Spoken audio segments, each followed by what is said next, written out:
E momo pea on fa fo I pea vi inga le ana me oma lo tatu te ma o langi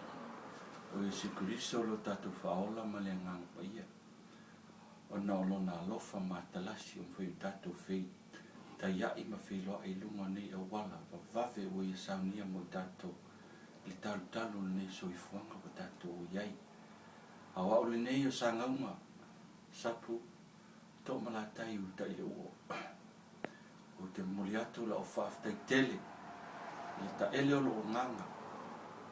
I o wainga o entis o tausonga whanau ala to whanau o wo mai masani sa tato whtaia I lungo le ea le conference call malo whai ainga le lei malo le manatu mai o ina ilu talu la to si il fale o so mo le mau le ai o le tua te le lava le tua pule telefon pa lava o lea I whafoloa lo o tau soifua ma lo tato ola aua ne tō le timu aua foi ne mau o toi ma I ma mau mala ma popo ngā lo fofo mai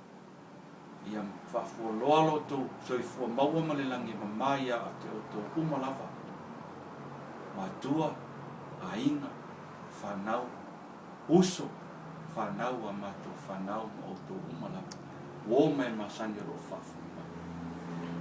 I ova ilo tatou wā peo na tatou talano ai a tatou mawai mana tua le mawaenga I le whale o punao o manu nā o manu nei o manu tatou te mawai ai o manu foi tatou te tiwai o tau tala ma le awa ma le whaaloalo I nei mea uma I le suafa manu malolo tatou o li o Yesu o le na tongi o leina oe maa I lunga o le satou soifua o no Yesu